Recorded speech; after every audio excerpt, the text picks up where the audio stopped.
คอนโดที่เราอยู่ตอนนี้นะครับคือชนินเรสซิเดนซ์นะครับใครที่ชอบเรื่องบ้านเรื่องคอนโดนะฮะน่าจะเคยได้ยินชื่อของชนินกันมาบ้างนะฮะเขาเป็นผู้นำเข้าเฟอร์นิเจอร์แล้วก็ของตกแต่งบ้านจากแบรนด์ต่างๆทั่วโลกนะครับซึ่งแบรนด์ที่ทางชนินนำเข้ามาเนี่ยหลายๆแบรนด์ก็เป็นแบรนด์จากดีไซเนอร์ชื่อดังเลยนะฮะชนินเรสซิเดนซ์นะครับคือบ้านที่ถูกตกแต่งอย่างจัดเต็มนะฮะโดยทีมชนินดีไซน์เซอร์วิสแล้วเขาก็จะใช้เฟอร์นิเจอร์ของตกแต่งที่เขานำเข้ามานี่แหละในการตกแต่งบ้านคอนโดยูนิตนี้นะฮะเป็นชนินเรสซิเดนซ์แห่งแรกที่ตั้งอยู่ที่โครงการวินเชลนราธิวาสนะครับมูลค่าของคอนโดห้องนี้อยู่ที่185ล้านบาทนะครับซึ่งถือว่าสูงมากๆและมูลค่าการตกแต่งอย่างเดียวนะครับอยู่ที่ประมาณเกือบ100ล้านบาทซึ่งสูงกว่ามูลค่าของตัวคอนโดซะอีกนะฮะทุกคนในวันนี้นะครับผมจะขอพาทุกคนไปดูนะฮะว่าเมื่อทางทีมชนินเขาแสดงแสนยานุภาพออกมานะฮะเขาจะพาบ้านเปล่าๆหลังนึงเนี่ยไปได้ไกลแค่ไหนไปชมกัน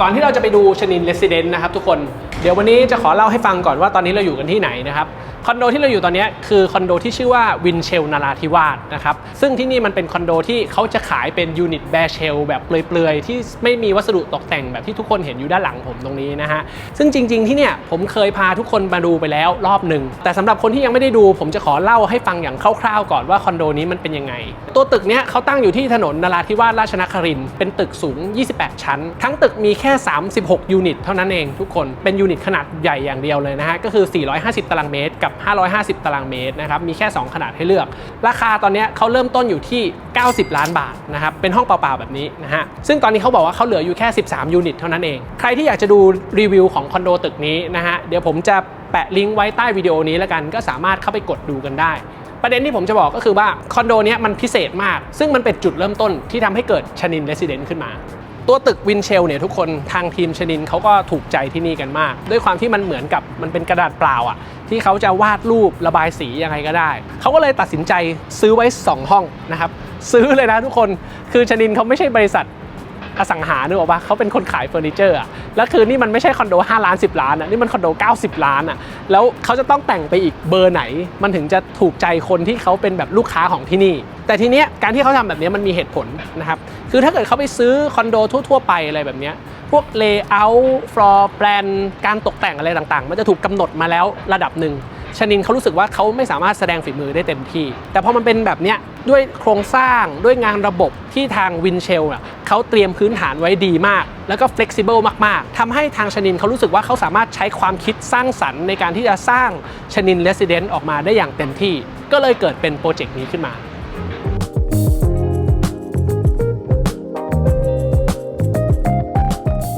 ในการสร้างชนินเรสซิเดนซ์ทั้ง2ยูนิตนะฮะคือทางทีมชนินเขาก็ทำงานร่วมกับดีไซเนอร์2คนนะครับคนหนึ่งคือคุณบาบาร่าแบร์รี่ที่ออกแบบยูนิตที่เรายืนอยู่นี้นะฮะส่วนอีกคนหนึ่งคือคุณอัลบาโนดามินาโตจากสตูดิโอดามินาโตซึ่งจะออกแบบยูนิตข้างๆกันที่อยู่ติดกันเนี้ยแต่อันนั้นเนี่ยยังไม่เสร็จนะครับทุกคนดังนั้นวันนี้ผมจะพามาดูยูนิตแรกก่อนที่ออกแบบโดยคุณบาบาร่าแบร์รี่นะฮะบาบาร่าแบร์รี่เป็นใครนะครับเขาเป็นดีไซเนอร์ชาวอเมริกันเขามีแบรนด์เป็นของตัวเองนะฮะชื่อบาบาร่าแบร์รี่เลยแล้วก็เขามีผลงานในการออกแบบให้กับเซเลบริตี้ดาราฮอลลีวูดนักธุรกิจอะไรหลายๆคนเลยนะครับมีผลงานทั่วโลกแล้วก็โปรเจกต์วินเชลแห่งนี้เป็นโปรเจกต์แรกสุดในเอเชียเลยนะครับที่บาบาร่าเขาทำการออกแบบให้ทั้งยูนิตแล้วเฟอร์นิเจอร์ที่เขาใส่มาในห้องนี้ก็จะมีของบาบาร่าแบร์รี่ด้วยแล้วก็จะมีของแบรนด์อื่นๆที่ทางชนินเขาขายแต่ว่าคนออกแบบเนี่ยคือคุณบาบาร่าที่เขาไปคอลแลบร่วมกับแบรนด์อื่นๆนั่นเองดังนั้นเดี๋ยววันนี้ผมจะค่อยๆพาดูรายละเอียดของบ้านหลังนี้กันสำหรับการพาทัวร์ยูนิตนี้นะฮะเดี๋ยวผมจะขอเริ่มตั้งแต่ประตูทางเข้าห้องเลยนะฮะทุกคนคือพื้นที่ของห้องนี้เขาเริ่มต้นตั้งแต่หน้าลิฟต์เลยนะทันทีที่เราก้าวขาออกจากลิฟต์เนี่ยคือตรงนี้เป็นพื้นที่ของห้องเราเลยห้องนี้มีพื้นที่450ตารางเมตรนะฮะการตกแต่งเนี่ยเขาเริ่มตั้งแต่นี่ซุ้มหน้าลิฟต์ตรงนี้ก็มีการใส่ไม้ตกแต่งนะครับวอลเปเปอร์เริ่มปูตั้งแต่ตรงนี้เลยนะฮะรวมถึงหินที่เขาใช้ปูพื้นเนี่ยตั้งแต่ธรณีลิฟต์เนี่ยเข้าไปจนถึงห้องนอนเนี่ยเขาใช้หินชนิดเดียวกันหมดเลยนะฮะแล้วก็ปูยาวตลอดเข้าไปจนถึงด้านในเมื่อเราเดินถัดเข้ามานิดนึงเนี่ยตรงนี้ก็จะเป็นเหมือนกับพื้นที่ถอดรองเท้าใส่รองเท้าแต่จุดที่ผมอยากจะพามาดูจริงๆ คือพื้นที่ตรงนี้ครับพื้นที่ตรงนี้เขาจะวางเป็นโต๊ะรับประทานอาหารแบบ outdoor ไว้มีม้านั่งนะครับมีเก้าอี้2ตัวที่แบบใช้ outdoor ได้แล้วก็ตรงนี้ก็จะมีการแบบทำเป็นสวนปลูกต้นไม้มีบ่อน้ำอะไรแบบนี้คือลักษณะของพื้นที่ตรงนี้มันจะคล้ายๆกับเฉลียงหน้าบ้านทุกคนลองจินตนาการถึงคอนโดทั่วๆไปที่แบบเวลาเราเปิดประตูออกจากลิฟต์อ่ะมันจะเจอกับคอริดอร์ใช่ป่ะเจอโถงทางเดินแต่ว่าอันนี้เราเปิดออกมาปุ๊บเราจะเจอกับพื้นที่ที่มันเป็นเซมิเอาท์ดอร์หน่อยเราจะมองเห็นท้องฟ้าเราจะรู้ว่าวันนี้อากาศเป็นยังไงฝนตกไหมแดดออกหรือเปล่าหนาวหรือร้อนอะไรแบบนี้ซึ่งมันจะเป็นความรู้สึกที่มันคล้ายๆกับการอยู่บ้านนะฮะไม่เหมือนกับคอนโดอื่นๆแล้วตัวบ้านจริงๆเนี่ยมันจะเริ่มหลังจากประตูอันนี้นะครับซึ่งเดี๋ยวเราจะเปิดประตูเข้าบ้านไปเมื่อเราเดินเข้าบ้านมานะฮะทุกคนพื้นที่ส่วนแรกสุดที่เราจะเจอเนี่ยจะเป็นเหมือนกับโซนต้อนรับก่อนเอาจริงๆพื้นที่ตรงนี้คนในบ้านไม่ค่อยได้ใช้หรอกจะใช้รับแขกกันเป็นส่วนใหญ่นะฮะคนในบ้านจะใช้พื้นที่ด้านในตรงนู้นแต่ว่าตรงนี้มันมีประเด็นนิดนึงนะฮะคือด้านข้างตรงนี้จะมีผนังกระจกที่เราเพิ่งเดินเข้ามานะครับผนังกระจกตัวนี้สามารถสไลด์ไปจนสุดทางได้เมื่อเราเปิดออกทั้งหมดแบบนี้นะฮะทุกคนพื้นที่ด้านนอกที่เป็นพื้นที่ outdoor เมื่อกี้กับพื้นที่รับแขกด้านในตรงนี้มันจะเชื่อมรวมกันเป็นพื้นที่ขนาดใหญ่แล้วมันจะเป็นจุดที่เราได้ทั้งแสงธรรมชาติอะไรตรงนี้ได้รับลมด้วยมันเหมาะมากๆบางทีที่แบบว่าตอนเย็นๆเราอยากจะออกมานั่งทานข้าวแบบ outdoor บ้างจิบเครื่องดื่มแบบ outdoor บ้างหรือบางทีเรามีเพื่อนมาบ้านเยอะๆเนี่ยเราต้องการพื้นที่ขนาดใหญ่ที่ทุกคนจะได้สามารถสังสรรค์ร่วมกันก็จะสามารถใช้ตรงนี้ได้แล้วพอเราเดินถัดเข้ามาด้านในนะครับทุกคนตรงนี้จะเป็นเหมือนกับจุดที่เป็นหัวใจของบ้านหลังนี้แหละก็คือเป็นพื้นที่ของ living area เป็นส่วนที่เป็นโซฟานั่งดูทีวีนั่นเองทุกคนซึ่งมันจะอยู่ติดกับตัวโต๊ะรับประทานอาหารที่อยู่ด้านหลังผมตรงนี้ก็จะเป็นโต๊ะขนาดประมาณ8ที่นั่งแล้วก็ด้านขวาตรงนี้จะเป็นพื้นที่ของส่วนครัวนะฮะก็จะเป็น living dining kitchen ซึ่งจะเป็น3ฟังก์ชันที่มักจะอยู่ด้วยกันเสมอนะครับแล้วตรงนี้มันจะเป็นโถงเพดานแบบ double volume ด้วยนะฮะสูงประมาณ6เมตรนะครับซึ่งก็จะเปิดให้มันรู้สึกแบบโล่งมากๆผ่อนคลายมากๆ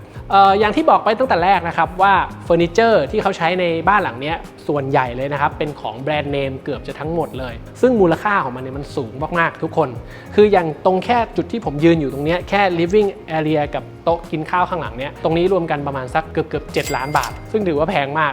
คือเริ่มจากโซฟาอันนี้ก่อนนะครับโซฟาอันนี้จะเป็นของยี่ห้อมินอตตินำเข้าจากอิตาลีราคาประมาณสัก 800,000 โต๊ะกลางตัวเบนช์ตัวนี้ตัวลาวน์แชร์2ตัวนี้จะเป็นของยี่ห้อเบเกอร์ซึ่งอันนี้ 350,000 ตัวนี้100,000 200,000มี2ตัวก็400,000นะฮะโต๊ะกลางหินแท้ก็อีกสัก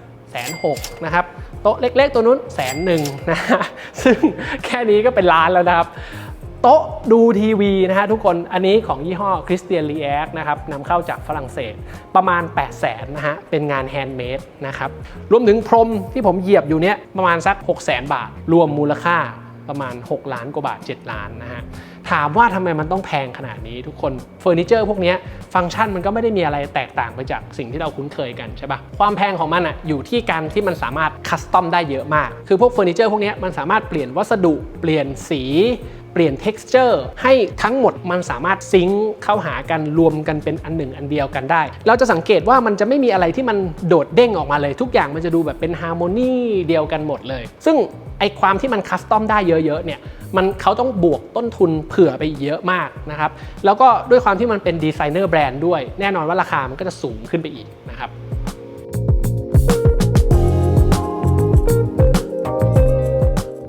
ต่อมานะฮะทุกคนผมจะพาไปดูชุดครัวของที่นี่บ้างนะครับครัวของคอนโดยูนิตนี้เขาจะใช้ครัวของยี่ห้อบูท็อปเป็นครัวนำเข้าจากเยอรมันแต่อันนี้ไม่ใช่บูท็อปธรรมดานะฮะเป็นบูท็อป B3 ซึ่งเป็นรุ่นท็อปไลน์ที่สุดของบูท็อปนะฮะมูลค่าของครัวนี้รวมเครื่องใช้ไฟฟ้าเนี่ยอยู่ที่ประมาณสัก7 ล้านนะฮะซึ่งแพงมากเริ่มจากอันนี้ก่อนเลยตู้เย็นอันนี้จะเป็นตู้เย็นของยี่ห้อ Sub Zero นะฮะซึ่งรวมถึงตู้แช่ไวน์ที่อยู่ข้างๆผมตรงนี้ด้วยนะฮะตู้เย็นอย่างเดียวราคาประมาณ1 ล้านบาททุกคน ตู้เย็นนะแล้วก็ข้างๆตรงนี้นะฮะจะมีตู้เก็บแก้วคริสตัลแล้วก็แก้วไวน์นะครับคริสตัลที่อยู่ในบ้านหลังนี้นะฮะเขาจะใช้ของยี่ห้อแซงหลุยจากฝรั่งเศสนะฮะเป็นแบรนด์เก่าแก่หลากหลายร้อยปีนะฮะก็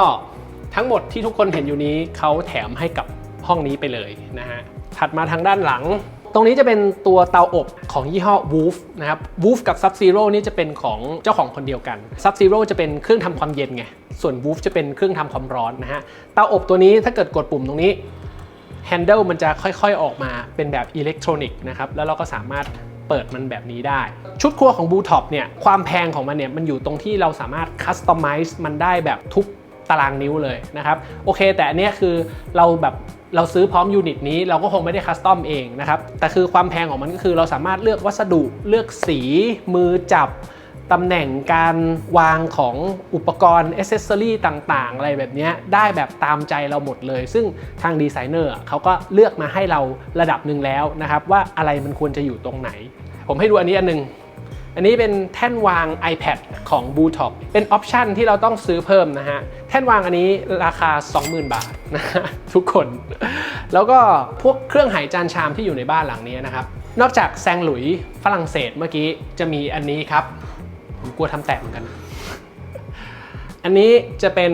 เครื่องพอร์สเลนจากยี่ห้อ Algarten เป็นของออสเตรียแบรนด์นี้เป็นแบรนด์งานแฮนด์เมดนะฮะงานละเอียดมากๆนอกจากนั้นก็จะมี Wedgwood จากอังกฤษนะครับรวมมูลค่าของเครื่องหายจานชามเครื่องครัวอะไรประมาณนี้ประมาณ1 ล้านบาทซึ่งเขาแถมให้พร้อมกับยูนิตนี้ไปหมดเลยนะฮะพูดถึงเรื่องเครื่องหายจานชามเนี่ยนะฮะทุกคนในบ้านหลังนี้มันยังมีไอเทมบางอันที่ผมอยากจะเอาให้ดูตรงนี้จะมีชามนะฮะเป็นชามอันเล็กๆนี่นะฮะซึ่งดูเหมือนชามแบบธรรมดาเซรามิกธรรมดาไม่มีอะไรนะฮะแต่ถ้าพลิกดูที่ก้นชามเนี่ยเราจะเห็นเครื่องหมายที่มันเป็นวงรีแล้วก็มีกากบาทอันนี้เป็นสัญลักษณ์ของ Barbara Berry นะฮะเมื่อไหร่ก็ตามที่มีเครื่องหมายนี้นะฮะทุกคนแปลว่าชามอันเนี้ยเป็นอันที่บาบาร่าทำเองกับมือนะครับ คือปั้นเองศิลปินปั้นเองนะฮะแล้วมันก็จะเป็น private collection ของเขานะฮะที่ปกติเนี่ยจะเก็บอยู่ที่บ้านของเขาที่แคลิฟอร์เนียพอแบบมีโปรเจกต์อะไรเงี้ยเขาก็จะเลือกเอาของตกแต่งเหล่านี้จากบ้านเขาเอามาแต่งไว้ให้ที่นี่นะฮะอย่างชามอันนี้มูลค่า 13,800 บาท ในบ้านหลังนี้มันจะมีของอะไรแบบนี้เยอะมากเลยนะครับคือถ้าเกิดมีโอกาสมาเองให้ลองมาพลิกก้นดูนะคือแบบแถวๆนี้มันจะแบบจับอะไรไปมีแต่ของแพงนะทุกคนอย่างเช่นอันเนี้ยที่เปิดซองจดหมายของยี่ห้อ Erin 12,500 บาทวางกลับลงไปที่เดิมอย่างห้องนี้จะเป็นห้องทำงานเนอะที่เขาจะทำออกมาเหมือนกับเป็น private office เล็กๆสำหรับเจ้าของบ้านมีโต๊ะที่สามารถนั่งได้2ฝั่งเผื่อบางทีนั่งคุยกันอะไรแบบนี้นะฮะถัดมานะฮะทุกคนผมจะขอพาไปดูหลังบ้านของบ้านหลังนี้บ้างนะฮะคอนโดทั่วๆไปอาจจะไม่มีหลังบ้านแต่ว่าที่นี่มีเพราะว่าที่นี่คือวินเชลนะครับจุดที่เราอยู่ตรงนี้เขาจะเรียกว่า back of house นะครับเป็นพื้นที่ทำงานของคุณพ่อบ้านแม่บ้านทั้งหลายเป็นพื้นที่สำหรับทำอาหารเป็นพื้นที่สำหรับเก็บของตรงนี้จะเป็นจุดที่รวบรวมผมใช้คำว่าความไม่เรียบร้อยของบ้านหลังนี้เอาไว้เพื่อให้ส่วนอื่นๆภายในบ้านของเรายังดูเรียบร้อยสวยงามอยู่มันจะเป็นจุดที่เอาไว้เก็บของต่างๆนะฮะอุปกรณ์ทำความสะอาดหรือบางทีเรามีอุปกรณ์สำหรับ outdoor ที่เราต้องมาเก็บตรงนี้แล้วก็มันจะเป็นจุดที่รวบรวมพวกงานระบบไม่ว่าจะเป็นระบบท่อระบบไฟหรือว่าพวกซักรีดลอนดรี่ก็จะอยู่ตรงนี้ด้วยนะฮะมีสิ่งหนึ่งที่ผมอยากจะให้ทุกคนดูไปพร้อมกันนะครับคือตรงนี้ครับอันนี้คือเครื่องกรองน้ำของบ้านนี้ฮะเป็นระบบwhole house filtration ก็คือกรองน้ำทุกหยดที่ไหลเข้าบ้านของเราเลยใช่ไหมไม่ใช่เฉพาะน้ำกินนะฮะน้ำที่ใช้อาบน้ำที่ใช้ล้างมืออะไรต่างๆก็จะผ่านเครื่องกรองอันนี้หมดต่อมานะฮะเราจะพาทุกคนขึ้นชั้น2นะครับแต่สิ่งหนึ่งที่ผมยังไม่ได้อธิบายไปตั้งแต่ต้นคลิปเลยนะฮะก็คือบันไดตัวนี้นั่นเองทุกคนที่เวนเชลนะฮะอย่างที่หลายๆคนรู้ก็คือบันไดที่อยู่ภายในยูนิตเดียวกันเนี่ยขึ้นชั้น2เนี่ยเขาไม่ได้ใส่มาให้นะครับซึ่งเราจะมองเป็นข้อเสียก็ได้แต่เราจะมองเป็นข้อดีก็ได้นะครับคือเราสามารถเลือกรูปแบบบันไดที่เราชอบได้ตามใจเราเลยให้มันเข้ากับห้องเราที่สุดนะครับดังนั้นทางทีมชนินกับบาบาร่าแบรี่เนี่ยเขาก็เลยทำการดีไซน์บันไดตัวนี้ขึ้นมาร่วมกันนะฮะให้มันมีฟอร์มมีเชฟที่มันดูสวยงามแล้วก็เป็นจุดนำสายตาให้กับทุกๆคนที่มาเยือนที่นี่นะครับไม่ว่าใครเดินเข้าห้องมาเราจะมองบันไดสิ่งนี้เป็นอย่างแรกเลยทุกคนเพราะว่าผมว่ามันมีเส้นสายที่ค่อนข้างจะสวยงามทีเดียวตัวบันไดเนี่ยนอกจากมันจะทำหน้าที่พาเราขึ้นชั้น2แล้วนะครับมันยังเป็นตัวกั้นฟังก์ชันนะฮะระหว่างพื้นที่รับแขกตรงนี้กับพื้นที่ living ที่อยู่ด้านในมันเป็นการแบ่งฟังก์ชันโดยที่ไม่ต้องเอาอะไรไปกั้นมันอะแล้วมันยังทำให้พื้นที่ทั้งหมดโดยรวมเนี้ยรวมอยู่ในพื้นที่เดียวกันอยู่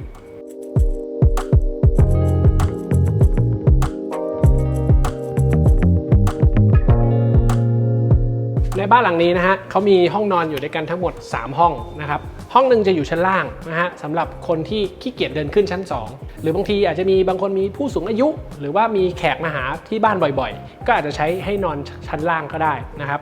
ส่วนชั้นบนเนี่ยจะมีห้องนอนเล็กอยู่1ห้องฝั่งนี้นะครับก็อาจจะเป็นห้องนอนสำหรับลูกๆส่วนห้องนอนใหญ่ Master Bedroom เนี่ยจะอยู่ปลายสุดของคอริดอร์ด้านนี้นะฮะเวลาเราเข้าห้องนอนมานะฮะเราจะเจอทางเดินแบบนี้ก่อนแล้วมันจะแยกไปซ้ายขวานะครับฝั่งนี้จะไปส่วนของห้องอาบน้ำห้องแต่งตัว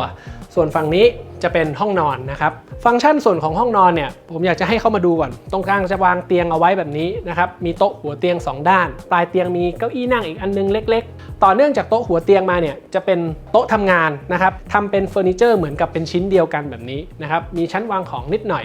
แล้วก็โซฟาสำหรับนั่งดูทีวีทางด้านนู้นจะสังเกตการวางที่นั่งตรงนี้นะฮะเขาจะเหมือนกับว่าใส่เก้าอี้มารอบๆเผื่อว่าจะมีเพื่อนๆเราอีกแก๊งหนึ่งที่เขาเข้าห้องนอนเรามาเราอยากจะนั่งเมาส์กันอยู่ตรงนี้ก่อนนะฮะตัวห้องนอนเนี่ยผมไม่ได้จะพามาดูฟังก์ชันหรอกทุกคนสิ่งที่ผมอยากจะให้มาดูคือการตกแต่งของเขาทำออกมาได้ละมุนตามากๆคุณบาบาร่าแบร์รี่เนี่ยสิ่งหนึ่งที่เขาเก่งมากๆเลยนะฮะคือเขาคุมโทนเก่งมากเลยทุกคนเฟอร์นิเจอร์ที่อยู่ในห้องนี้จะมีแมททีเรียลหลายอย่างมากนะฮะไม่ว่าจะเป็นผ้ามีไม้มีโลหะมีอะไรต่างๆรวมๆกันเนี่ยแมททีเรียลเยอะขนาดนี้แต่สีมันแทบจะไม่โดดกันเลยนะฮะทุกคนสีมันจะคุมโทนมาเป็นฮาร์โมนีเดียวกันหมดเลยในการที่ห้องทั้งห้องมันถูกคุมโทนเป็นสีเดียวกันแบบนี้มันจะทำให้อ็อบเจกต์ที่เราเลือกมาวางภายในห้องมันดูโดดเด่นมากขึ้นนั่นเองอีกอย่างหนึ่งที่อยากจะบอกของห้องนี้คือด้านนอกของตัวระเบียงเนี่ยเราสามารถเปิดออกไปได้แล้วมันจะไปเชื่อมกับโซนหลังบ้านมันจะเป็นจุดที่เราสามารถมานั่งรับลมชมวิวข้างนอกได้รับแสงแดดได้ตรงนี้นะฮะซึ่งจะอยู่ภายในห้องนอนของเราอีกทีหนึ่งต่อมานะฮะเราจะพาเข้าสู่ห้องน้ำบ้างนะครับเราเดินเข้ามาปุ๊บเราจะเจออ่างล้างหน้าแบบ his and her นะครับ2ฝั่งแยกกันตรงกลางนี้จะวางเป็นอ่างอาบน้ำแบบ freestanding เอาไว้พวกอ่างอาบน้ำสุขภัณฑ์อะไรต่างๆที่ใช้ภายในห้องนี้จะเป็นของยี่ห้อ Waterworks นะครับจากอเมริกาซึ่งทั้งหมดจะเป็นทองเหลืองหมดเลยนะทุกคนแล้วก็ผมจะบอกว่ามันใช้งานได้ดีมากๆ feeling ในการบิดจับอะไรอย่างเงี้ยมันแบบพรีเมียมมากๆแล้วมันก็แพงมากด้วยครับทุกคนอีกอย่างที่อยากจะให้ดูคือเรื่องของการผสมวัสดุ material ในห้องน้ำแห่งนี้นะฮะอย่างเคาน์เตอร์ท็อปจะเป็นท็อปหินนะครับพื้นก็เป็นหินเหมือนกันแต่อย่างดูหน้าบานเป็นไม้นะครับมือจับเป็นโลหะเนอะแล้วก็ตัวห้องน้ำนี้เขาจะใส่เป็นวอลเปเปอร์ด้วยนะครับวอลเปเปอร์เป็นลายแบบลายลินินนะคนไทยหลายๆคนอาจจะกังวลเวลาแบบเจอวัสดุที่มันเป็นไม้เป็นวอลเปเปอร์แบบนี้อยู่ในห้องน้ำเนอะจริงๆผมจะบอกว่ามันเป็นเรื่องที่ต่างชาติเขาทำกันมาเยอะแล้วผมคนนึงเป็นคนที่ชอบให้เอาวอลเปเปอร์มาอยู่ในห้องน้ำแล้วผมรู้สึกว่ามันทำให้เกิดความต่อเนื่องกันของพื้นที่มากขึ้นคือเราจะไม่ได้รู้สึกว่าเราเดินเข้ามาแล้วมันอยู่ในห้องน้ำขนาดนั้นนะด้วยความที่ผนังมันเหมือนกับห้องนอนของเราหรืออะไรแบบนี้นะครับและอีกอย่างหนึ่งคือเรื่องของหินนะครับหินที่เขาใช้เนี่ยไม่ว่าจะเป็นเคาน์เตอร์ท็อปหรือพื้นยาวต่อเนื่องเข้าไปถึงในชาวเวอร์บ็อกซ์เนี้ยจะเป็นหินประเภทเดียวกันหมดเลยดีไซเนอร์หลายๆคนเนี่ยจะชอบผสมแมททีเรียลเช่นพื้นอย่างหนึ่งผนังอย่างหนึ่งเคาน์เตอร์ท็อปอีกอย่างหนึ่งอะไรแบบนี้ซึ่งความจริงมันไม่จำเป็นนะครับเราสามารถเลือกหินที่เราชอบเนี่ยแล้วใช้แมททีเรียลประเภทเดียวกันชนิดเดียวกันให้หมดทั้งห้องเลยก็ได้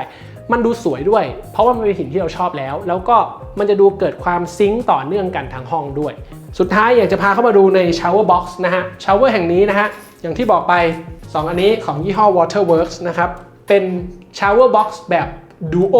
แล้วก็ตรงกลางมีเรนชาวเวอร์อยู่ตรงกลางแบบนี้คือเราสามารถเปิดน้ำฝั่งนี้ข้างบนแล้วให้มันฉีดเข้ามาแบบทุกทิศทางได้ด้วยนะครับคงจะสะใจน่าดูนะทุกคน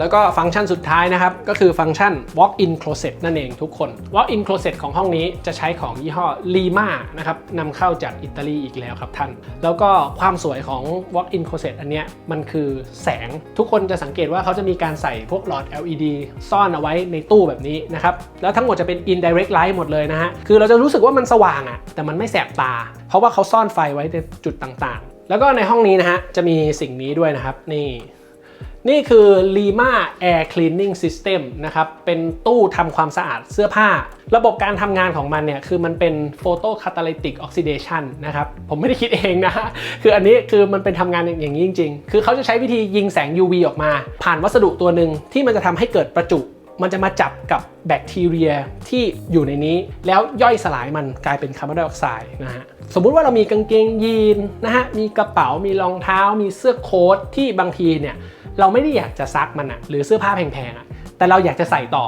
เราก็มาใส่ไว้ในตู้เสื้อผ้านี้แล้วก็ปล่อยให้มันทำความสะอาดนะฮะสามารถเอาไปใช้ต่อได้แล้วถึงเวลาที่มันแบบสกปรกจริงๆเลอะจริงๆแล้วก็ค่อยเอาไปใส่ต่อมันสามารถกำจัดกลิ่นได้ด้วยและฟังก์ชันสุดท้ายนะฮะก็จะอยู่อีกด้านหนึ่งตรงนี้ก็จะเป็นส่วนแต่งตัวมีโต๊ะเครื่องแป้งอันนึงด้านหลังตรงนี้เป็นช่องหน้าต่างนะครับได้แสงธรรมชาติเผื่อบางทีคุณผู้หญิงแต่งหน้าแต่ที่จะให้ดูคืออันนี้ครับนี่คือตู้เย็นนะฮะของยี่ห้อ Fisher & Paykel นะครับนำเข้าจากนิวซีแลนด์ก็จะบิวอินเข้ามาอยู่ในตู้เสื้อผ้านี้ก็ถามว่าทำไมต้องมีคือบางทีคุณผู้หญิงก็จะมีเครื่องสำอางมีสกินแคร์ครีมต่างๆก็อาจจะมาเก็บแช่ไว้ในนี้ก็ได้นะฮะที่แบบบางทีมันต้องเก็บในที่เย็นๆแล้วก็บางทีบางคนก็จะชอบเก็บเครื่องดื่มไว้ในห้องนอนอะไรอย่างเงี้ยไม่ว่าจะแชมเปญหรือแม้ว่าจะน้ำดื่มธรรมดานี่แหละอยากจะกินแบบเย็นๆก็มาใส่ไว้ในนี้ได้เลยนะครับ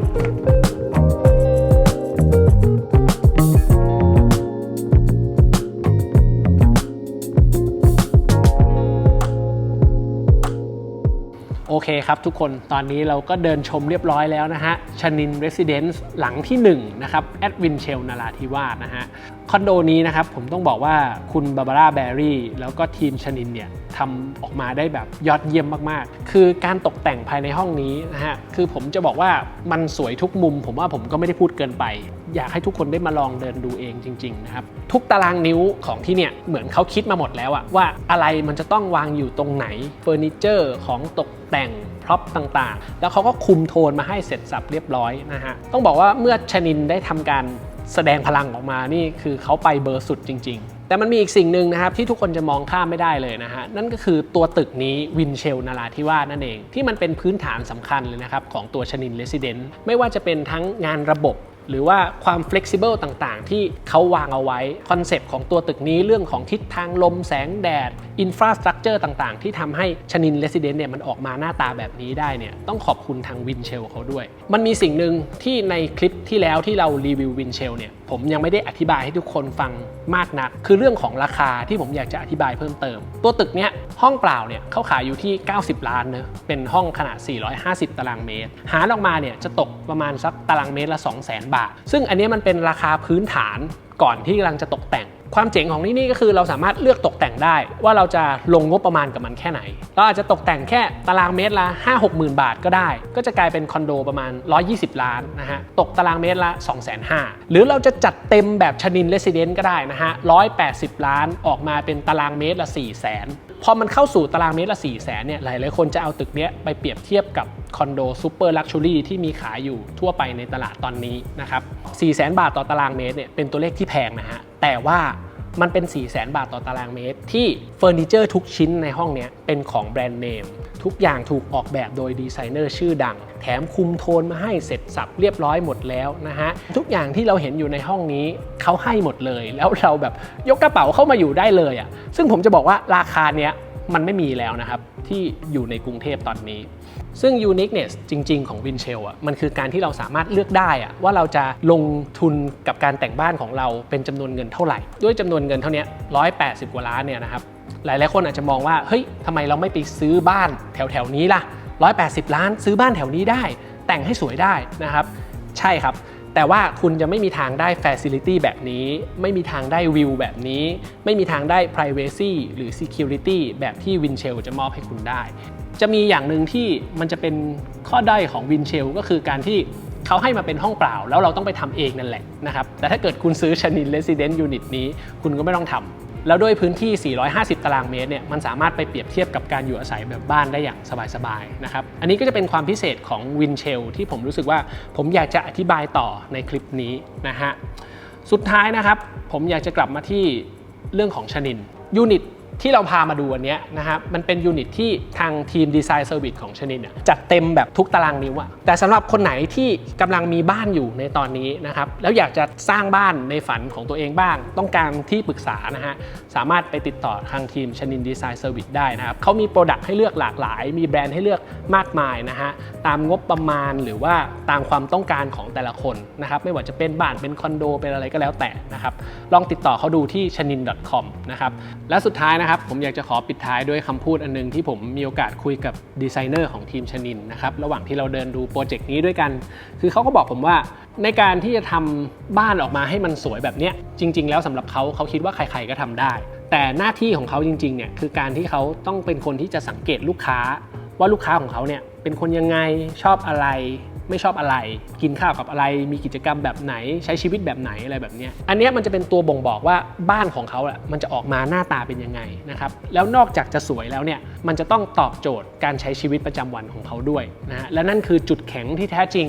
ของทีมชนินดีไซน์เซอร์วิสนั่นเองในวันนี้นะฮะต้องขอบคุณทางทีมชนินแล้วก็วินเชลด้วยนะครับที่เปิดโอกาสให้ผมและทีมงานนะฮะพาทุกคนมาดูสถานที่เจ๋งๆแบบนี้นะครับ